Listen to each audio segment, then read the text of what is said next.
Българско селфи. Американците искат да ме поробят веднъж за винаги. Руснаците искат да ме освобождават постоянно. Еврогейовете искат да ми сменят пола и да ми вземат детето. Аз искам детето да учи на Запад. Мразя Запада. Искам да се изправя срещу тиранията му, но и да паднат визите. Турците искат да си ме върнат, гърците искат да не се връщам другото лято. Македонците не ми признават историята, аз не им признавам държавата. Нищо, че едно време аз първи им я признах. Искам да изляза от нас и от Европейския съюз. Но македонците да не влязат.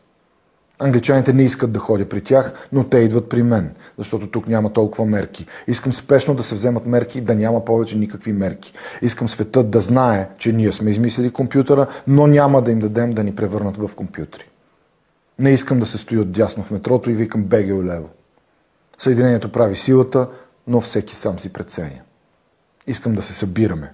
Стига толкова разделение. Но не искам да събирам разделно. Нали накрая всичко отива на едно място. За големите идиоти има място в университета, за малките деца няма място в детската градина. Не ми харесва как ни усвояват фондовете, затова ще си усвоя балкона. Съсипаха тая държава, но да живее България. Защото тук нищо не става, но ние сме номер едно. Накъдето и да се обърна, виждам фашизъм, медицински фашизъм, медиен фашизъм, либерален фашизъм. Само в обикновения фашистски фашизъм не виждам грам.